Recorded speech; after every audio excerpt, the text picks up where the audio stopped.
Yun, kamusta mga ka-review? Ako nga pala si Kit at welcome back sa Kamote Customs. So ngayon, episode natin i-share ko sa inyo is itong aking custom iron fist at saka look cage aka Powerman. So medyo may pagitan tong ginawa kong custom na to. Para kasi silang tandem sa mga comics. So actually Powerman and Iron Fist yung title ng comics nila dati nung mga nasa retro pa. So parang it makes sense na pagsabayin ko na lang sila dito sa isang video, okay? So simulan na natin. So unahin natin si Luke Cage. Ang ginamit ko dito is itong Marvel Legends na Rage figure. So ito rin yung ginamit ko kay Bishop, kung matatandaan nyo sa una kong customs, okay? Kailangan natin dyan yung body back. Tapos kailangan din natin ng tela.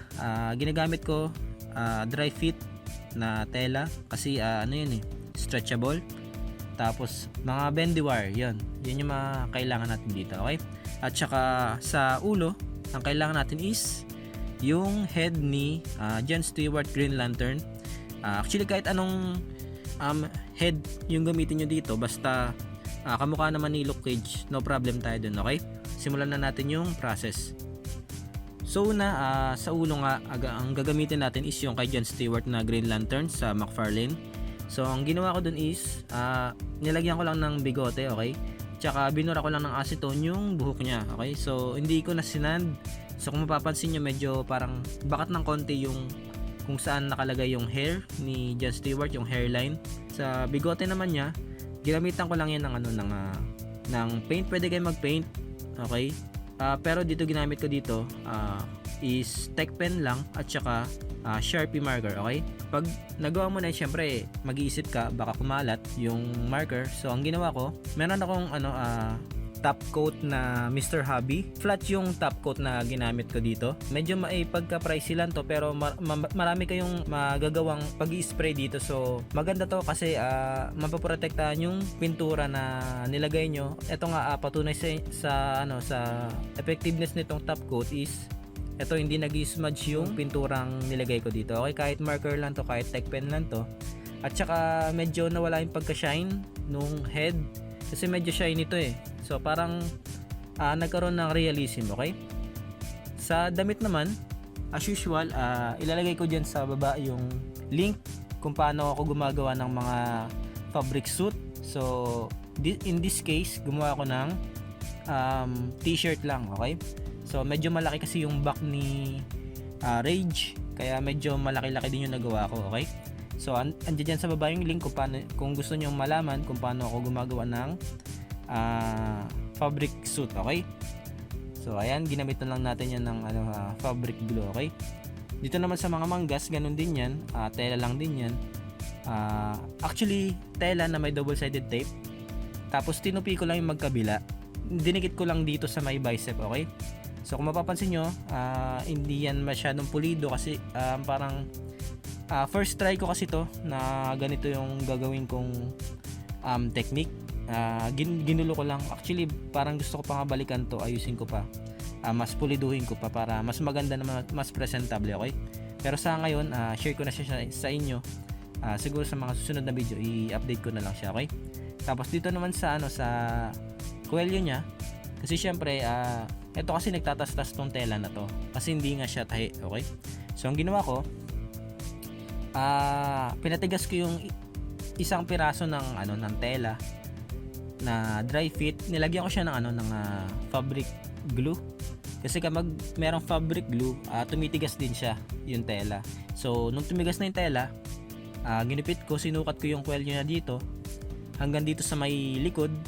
Kung mapapansin nyo, tinakpan ko na rin yung tahi kasi hindi to gaya natin na pwede nating ibali-baliin yung hindi naman sa bali-baliin.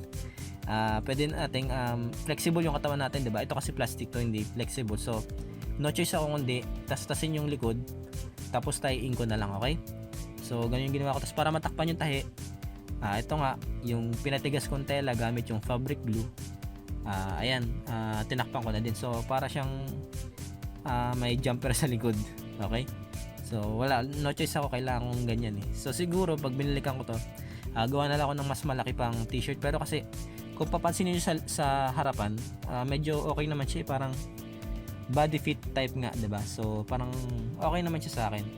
Tapos pagdating naman dito sa may belt, ano lang 'yan, tela na meron textile paint para tumigas. So napinturahan ko 'yan ng yellow para tumigas.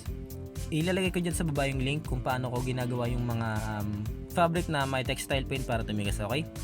So andyan lang yung tutorial sa baba. Tapos ito, bendy wire lang to, itong nasa belt niya. So pinalupot ko lang 'yan. Tapos binutasan ko lang to para magmukhang magmukhang belt talaga. Okay? So bendy wire lang din 'yan. Tapos ito, ano lang to, duct tape na itim para magmukhang may belt naman yung yung pants niya, okay? Tapos sa kamay naman, ito ang ginamit ko dito is sleeve nung lazy pod. Okay? So yun yung ginamit ko dito. Ginimting ko lang yun. So, okay? So punta naman tayo kay Iron Fist. So kay Iron Fist, ang kailangan natin dito is itong Iron Fist na white. Ang gusto ko kasi kulay green, pero ito yung mura. At saka at the same time, ang dami niyang kamay na kasama. So mas napili ko to, sabi ko lagyan ko na lang ng suit na kulay green, okay? So yun yung plano ko. So yun yung ginawa ko. Ito, gumawa ko ng fabric suit. So yung kulay nga pala nitong suit niya is emerald green na dry fit, okay? So kung gusto niyo makita yung kung paano ako gumagawa ng overall suit gamit ang fabric glue, pwede nyo i-check yung tutorial dyan sa may baba. Iiwan ko yung link, okay? Tapos isa pa sa mga problema dito sa figure na to, nung binili ko to, hindi ko alam na Y joints pala siya. So yung Y joints is yung hindi siya yung normal na T joints, yung may ball joint na pati na nakakabit sa may legs. Nakakabit siya pero pa Y nasa taas, so medyo tricky yung articulation niya. So ang ginawa ko, kinalas ko yung waist part niya, tapos pinalitan ko yung yung crotch piece ng kay Judge Dredd na Toy Biz. Ginawa ko rin yung custom na yun. So in the future siguro pag nakalgal ko, ma-share ko sa inyo, okay? Or ma-update ko muna, tas tsaka ko i-share sa inyo kung paano ako gumawa ng Judge Dredd na figure, okay? So balik tayo dito. Yun nga yung crotch piece ng Toy Biz na Judge Dredd, yun yung ginamit ko. Ayun, pinalitan ko. So medyo okay na siya, T-joints na siya. Ngayon, next problem ko is kung paano ko siya ibabalik, kasi nung binalik ko siya, medyo lumiit si Iron Fist kasi yung crotch piece ni Judge Dredd is medyo on the smaller side. So ang ginawa ko, naglagay ako ng glue stick sa pagitan nun para tumangkad si Iron Fist, okay? So yun yung ginawa ko dito. So kung dati Y joints siya, ngayon T joints na, okay? Etong sash na niya na nakapabilog sa waist niya at saka itong nakabuhol is magkahiwalay na piece yan, dinikit ko lang yan, okay? So hindi yan one piece, okay? Para lang yan, illusion na talagang sash siya, okay? Tapos dito naman sa may legs niya, okay, shrink tube yan na kulay dilaw. Tapos pininturahan ko lang ng acrylic paint, okay? So ito yung gamit kong paint. So sa acrylic paint, ang gamit ko is Tamiya, flat lahat, okay? Flat, hindi yung walang nakalagay na flat, flat lahat, okay? Tapos sa kulay, ikaw nang bahala. Ang ginamit ko dito is yellow at saka red, okay? So pinaghalo ko lang para makuha ko yung tamang pagka-orange na may pagka-gold, okay? So pinapantay ko dito sa may paa niya. So ginamitan ko ng shrink tube para kasi itong fabric is wala na, magtatastas yan sa ilalim kapag walang takip. So kailangan takpan ko siya. So naisip ko shrink tube na lang ang itatakip ko, okay? So yun yung ginawa ko dito. Tapos pag na-coat mo na siya ng tamang kulay, yung tamang kulay na yun, ang pinakahuli mong gagawin is haluan ng gloss coat, okay?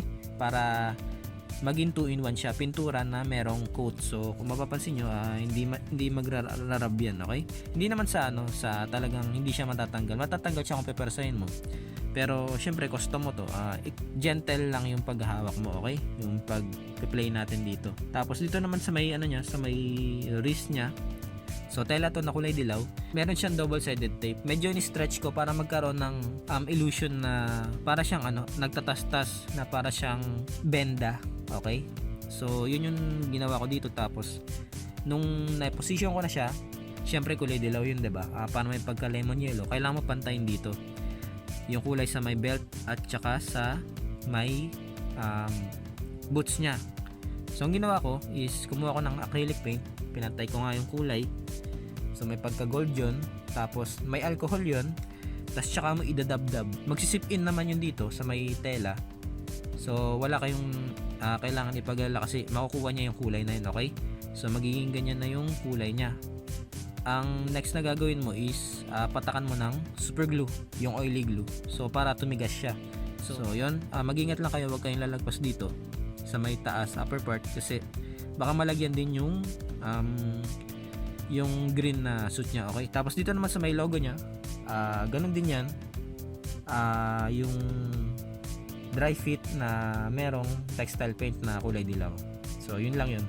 Tapos itong effects niya na apoy is galing yan lang yan kay Human Torch, okay? So panalo naman ako dito kasi ang dami niyang kamay na pwede mong isuot dito. So isa yun sa mga nagustuhan ko.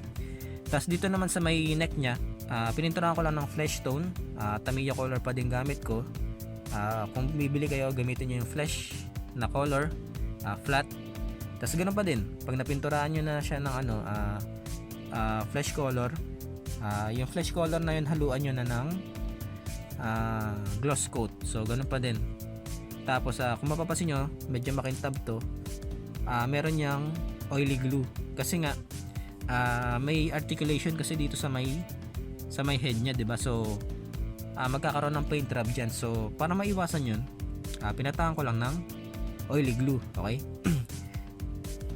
So ito yung comparison nung ginawa ko. So kung makikita natin, kay Luke Cage okay naman, para sa akin nakuha ko naman kahit pa paano yung ni Luke Cage, yung look niya. Pero siguro next time balikan ko to. Pero sa ngayon kasi okay pa ako sa kanya. Nakikita ko naman yung muscle definition ng figure ko. So okay ako doon, okay? Lalo na sa belt, may natutunan akong bago kung paano gumawa ng mga belt, okay? Kay Iron Fist naman, ito yung comparison. So medyo masaya-saya naman. So ang ganda ng katawan na to. Kung titingnan nyo siya ng walang suit, medyo parang wonky siya, pero yung articulation niya is effective, super effective sa totoo lang. Kahit ikumpara mo siya sa ibang mga figure ngayon na latest, napaka super articulate nito. At saka isa pa, tingnan nyo yung silhouette niya, ang ganda. Yung shoulder niya napaka broad. Meron ako dito, ito Cyclops, for comparison lang. Si Cyclops walang shoulder. Is latest yan, ay hindi naman sa latest, pero mas latest yan kaysa dito sa body mold na to. Pero kung titingnan nyo yung body mold na to, talagang napakaganda, lalo na yung bicep. Sobrang ganda. Pati makikita mo pati sa likod yung muscle definition niya sa legs, sa thighs niya, 'di ba? Sobrang ganda nung mold na to, kaya sobrang masaya din ako dito sa nagawa kong custom.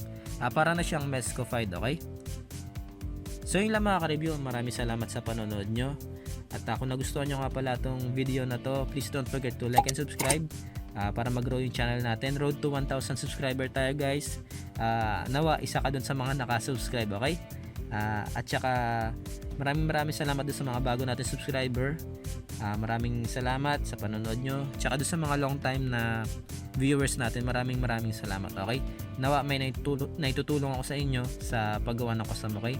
So kung meron kayong mga tanong, suggestion, iwan nyo lang dyan sa baba, sasagutin ko lahat yun, okay?